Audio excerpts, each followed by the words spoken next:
Hello friends, welcome back. Now we would be moving ahead with different modes of integrated marketing communication, different elements of integrated marketing communication. And we would see that why IMC is called IMC while looking into the details of different forms of communication. We have seen advertising, and many a times we feel that most of it is done by advertising. But now let us look at other important aspects, and one of them is sales promotion. It requires lots of strategic thinking. It requires lots of analysis, lots of behavioral analysis, and lot many researches have gone into designing different forms of sales promotions. You see, if you will look around in today's shopping environment, online, offline, whichever way, you would realize that sales promotion is an intensely integrated part of our daily lives. So let us look into the details. You see, sales promotions consist of the incentives, all the incentives offered to customers and channel members to encourage product purchase, discounts, coupons, several others. Many a times you would be walking in a departmental store or let us say a mall somewhere, and you would hear announcements that on purchase of this you would get this kind of, and then that can be an on spot offer, and then you would feel lucky as if you have got a lucky draw. So that is what sales promotion is all about. Sales promotions are intended to quickly increase sales or increase sales in a shorter term, or interest of the customers through discount pricing or other motivational aspects available for a limited time. Although many a times there are organizations and products which have been witnessed in going for sales promotions for longer times. I have seen one apparel company which offers discounts almost always, and their messages universally are related to that, this kind of an offer on this kind of a product. So you feel like having discounts almost all the year round, definitely on different kinds of products. So that is also the call basically. You see, many organizations, many products, they are focusing on sales promotion as a mainstay of their marketing communication. Sales promotions, they take two larger forms: consumer promotions and trade promotions. So first we will be focusing on consumer promotions after a while, and then we will go to trade promotions. You see, a very important question which comes to our mind is, why do consumers respond to sales promotions? And there is an effective paper written by Chandan P, Vansing B and Laurie G in 2000 in Journal of Marketing, that is called a benefit congruency framework of sales promotion effectiveness. So here some elements discussed in that paper through their research are put up, and through these kind of researches we get to know that what are those elements of sales promotion which we should be focusing upon, or one can focus upon. And this is a very regarded journal, so we definitely respect the kind of researches published over there, and using that as a reference, I extend the argument further in terms of sales promotion. So you see, why do consumers respond to sales promotion? Robust empirical results suggest that monetary savings cannot fully explain why and how consumers respond to sales promotions. It is not just monetary elements which attract customers many a times. So you offer discounts, customers are not still attracted towards you. You see, many times you would realize that you are just moving outside a departmental store and you are paying at the cash counter, and the teller tells you that if you will purchase the membership card for this store, then you would get an instant discount of, let us say, 15, 20, 25% also. You feel attracted, and suddenly she tells you that, but for getting the card made in your name, you have to deposit 10,000 rupees or 5,000 rupees, whatever way. That is a membership one time fee which can be neutralized in due course of time through different kinds of offers. Now, you have already shopped for 6,000, 7,000 rupees, you might not be feeling so attracted, and you would say, leave it aside, what general discount am I getting? Well, you will get 5%, it seems fine to me. Because at that particular moment you do not want to shelve off 5,000 rupees, because you do not feel like thinking or imagining or analyzing that I would end up spending 5,000 and saving lots of money at the end of the day. On the other side, you might feel that I would get stuck up with this store for a long time. So, that can be a particular kind of a feeling, and here I would like to reiterate the reference of Daniel Kahneman, wherein there are references of how we think as mentioned in Thinking Fast and Slow, which can have a clue to this kind of a thought process if you will go deeper into that very important research and one of the most lauded researches in the world. So, you see, now another aspect is, for example, why do consumers respond more to an on shelf coupon than to a similarly advertised temporary price reduction that offers the same monetary incentive? So, that can also be a point of concern. Why do consumers respond to insignificant price reductions? So, on one side you are responding to coupons, on the other side you are responding to price reductions basically. That as I said, there is an aspect which is discussed in Daniel Kahneman's book, wherein he refers to that why do we bargain for small incentives on small purchases. For example, you are purchasing for 200 rupees and you are bargaining for 5 rupees, and you are purchasing for, let us say, 10,000 rupees, and you might not be bargaining for a proportionate kind of a discount. So, that is how it is discussed, and that is a behavioral perspective which has to be understood. So, this paper is definitely very important while talking about this. Why do consumers switch brands because of a coupon or a rebate, but then do not redeem it? Now, that is interesting. Basically, many customers, they have lots of coupons and they end up passing it on to someone else, that if you want to shop, I have some coupons for you. So, you see, now the next phase for going or dwelling into such kind of questions or such kind of an understanding, there is a matrix formation as described in this paper. So, how do promotion benefits influence the evaluation of monetary and non-monetary promotions? So, on one side it is hedonic benefits, on the other side it is utilitarian benefits, and then the matrix tells us that hedonic benefits, once they are high and then utilitarian benefits are low, then free gifts are the elements which can be placed there. So, it's more of an experience related to free gifts rather than utility actually, and then many a times you enjoy that. Especially in case of festivals, as I have been referring to Diwali season, so definitely New Year's season, Christmas season, you actually feel happy about it.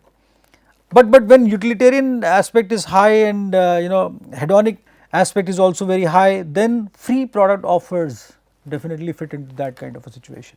And when only utility is more of a concern, then coupons, rebates, price reductions definitely, and then when both of them are low, then sweepstakes are there, but it might end up bringing in larger benefits for people who win.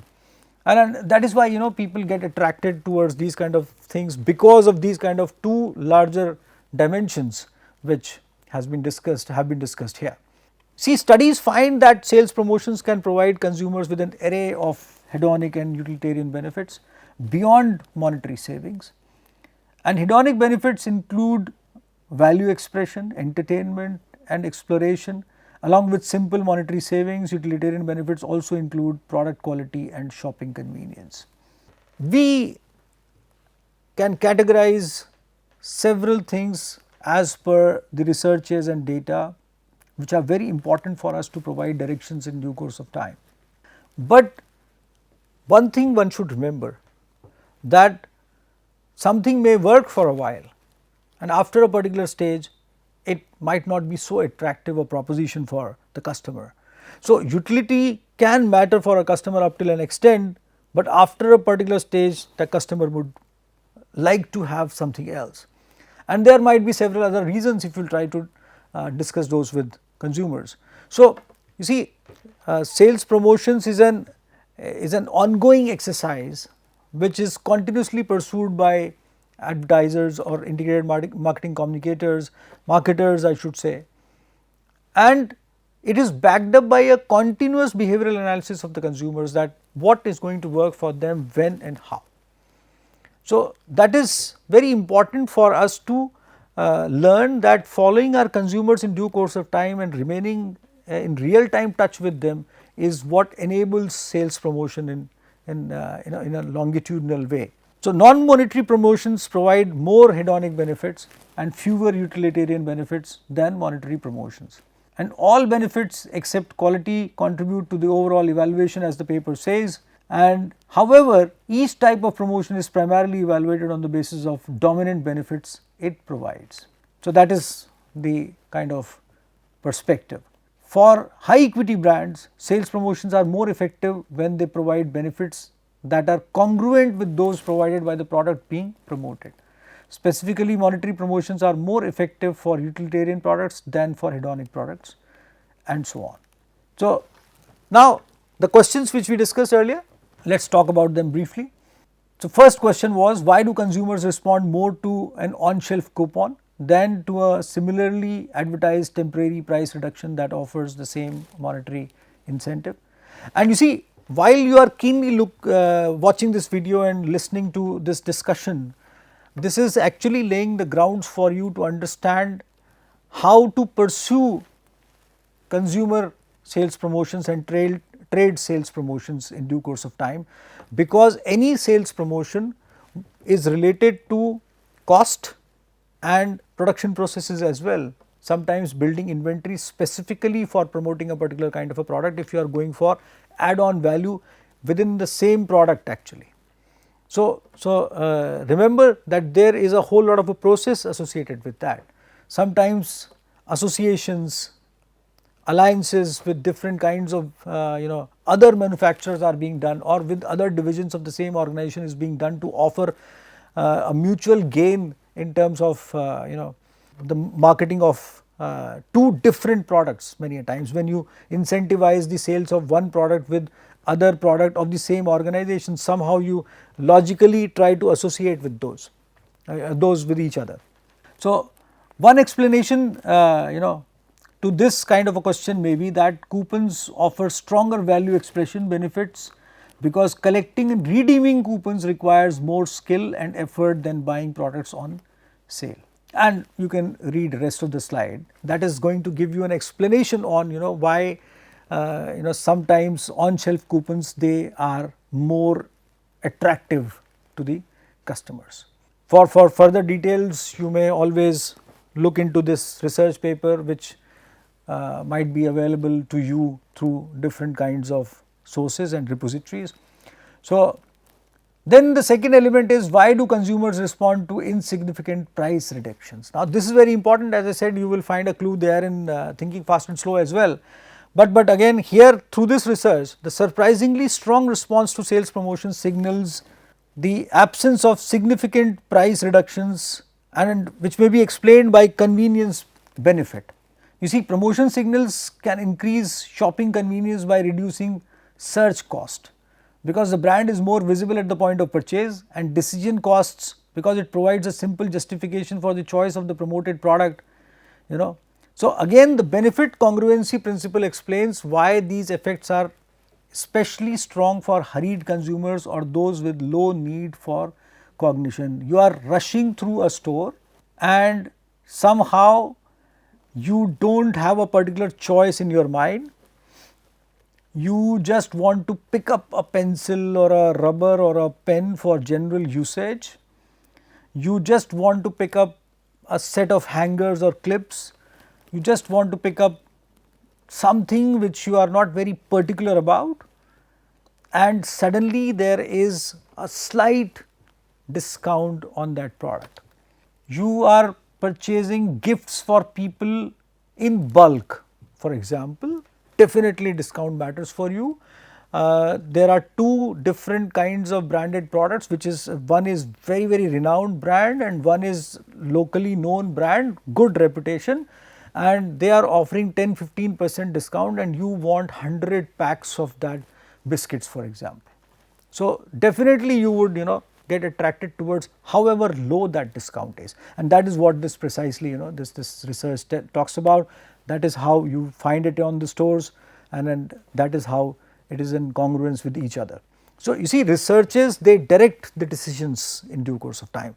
That is very important for us to understand. So, why do some consumers switch brands because of a coupon but then do not redeem it? They get attracted towards it, at that particular moment they purchase it and they might not redeem it. So you see, just I will read one line for you from this slide, and then you can go for reading it later on. The failure to redeem the coupons responsible for purchase decision may be due to these consumers valuing the convenience and exploration benefit coupons provide in the aisles at the time of the decision, but not the monetary savings they provide at the time of payment. For example, at that particular moment when you are going for this kind of a purchase, suddenly you find that this kind of a coupon is offered there, you feel that you would be getting an advantage of having a discount of 500 rupees later on your 2000 purchase, and you feel that, usually you do that, and after a while you forget about it. At that particular moment it attracts you, and even you switch something, switch from your traditional product to the other product, and later on you just forget about it because you do not want to spend 2000 rupees on the product which actually is not your first choice, or probably you do not want to spend 2000 rupees more to redeem those 500 rupees, because at the end of the day you would be shelving off 1500 rupees. And now I would enumerate few things associated with what we are discussing, specifically in terms of objectives of sales promotion. And here I would spend some time with you. Now, first objective can be to build product trial, which is one of the most important elements actually, building a product trial, because in many cases, especially in consumer products, or I should say in other products as well, trial becomes the reason for a continued habit. Have you tried changing your sugar which you purchase or rice which you purchase? You see, whenever you change your traditional conventional rice pack which you have been purchasing, and you get a trial pack with one of your purchases somewhere, bring it home, there is lots of debate. You are being asked a question generally by the person who is cooking or preparing that rice, that how do you like this new rice which you are using this time, and sometimes you get perplexed on what to answer on that. Rice is rice after all, but people who love rice, they definitely are able to answer the difference actually, and that makes the flow towards a different kind of a direction, wherein you mutually decide at that moment, yes, now onwards we would be purchasing that rice. So that is where sales promotion comes in. So to build product trial, tea, shampoos, everywhere, oil, face creams, and what not, several products, even like like socks, soaps, toothpaste, toothbrushes.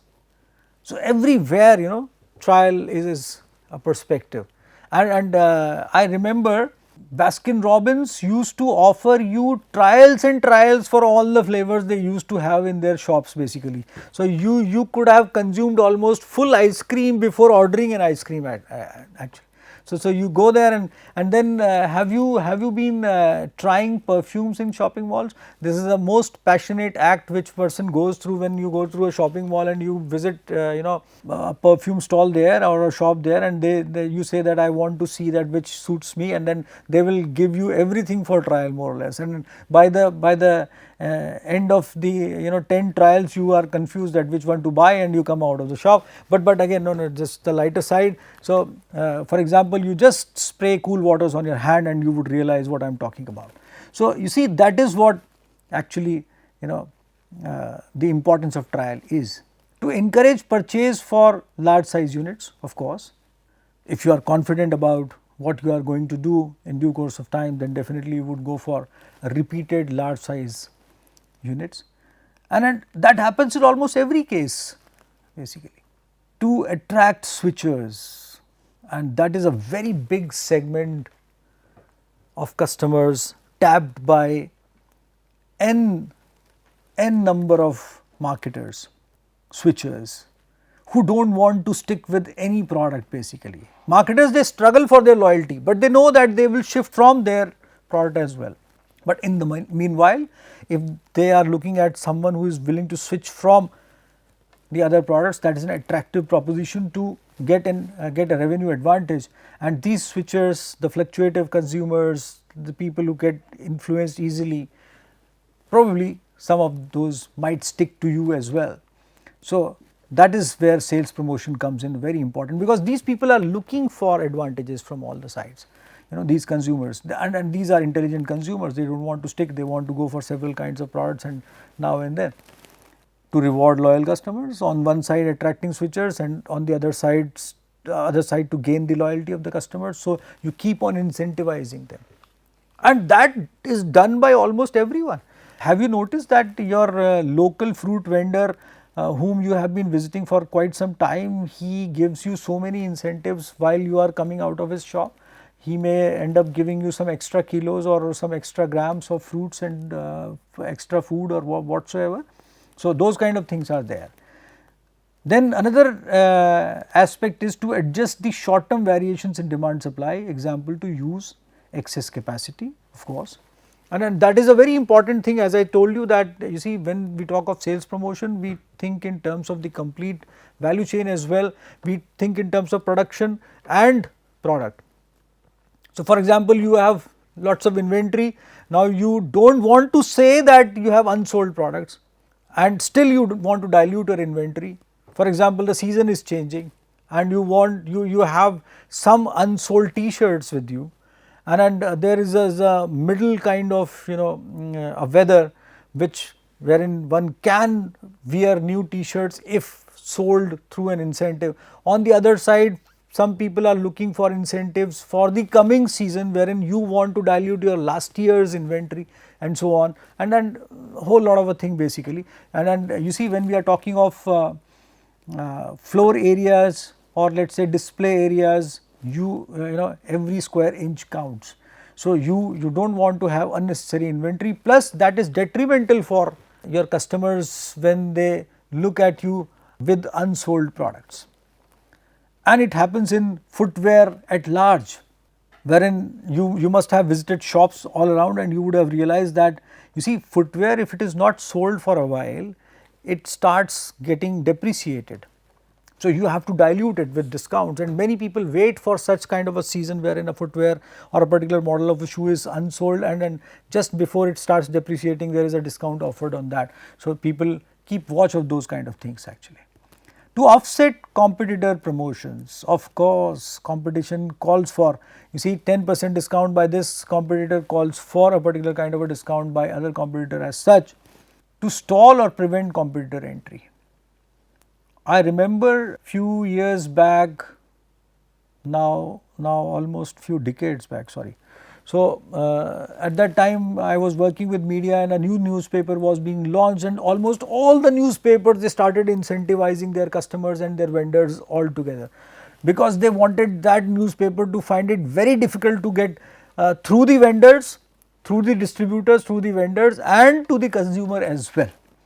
On the other side, That newspaper came with lots of schemes for, for example, providing bicycles to the vendors and motorcycles to some of the distributors and pressure cookers to the consumers and whatnot, just to introduce the newspaper actually, because they knew that if somehow you would change your newspaper reading habits, then you would not return back, basically you would stick with that for a long time, and then your advertisers would have a ready base of readers which was enjoyed by other counterparts. To motivate channel members to advocate the marketer's brand, that is one of the most favorite kind of objectives of marketers in terms of sales promotion. You see, you have to incentivize your channel partners and channel members for promoting your products actually. Have you gone to a multi-product electronics shop? Have you realized that many a times the retailer is more interested in switching on one kind of a television in front of you rather than the other kind of a television? Do you know why they do that? Because that kind of a television company might be offering them a good discount actually, or a, let's say, good promotion, good promotional incentive, and that is why they are more interested in promoting one kind of a television as compared to the other. To persuade channel members to carry new items and stock higher levels of inventory, that is again a very important thing. You see, there is a space crunch with all the retailers. If you stock more of your products in their shops, they might end up reducing the other products. So, that is again a very important strategy for you to go for a larger sales, and to encourage off season buying, which I have already mentioned. So, these are largely the objectives. You may, you see, although you may do it by yourself, but I urge you to do an exercise. Try and add other kinds of objectives which sales promotion might pursue. Try and enumerate those on the basis of the experience you have had in due course of time while going around online, offline shopping, or through seasonal shopping, or observing others while shopping. So, try and do that, try and see that if you can add objectives to this, and I will join you next time with an insight on types of sales promotions, wherein I would be talking to you about customer or consumer sales promotions first. Till then, goodbye.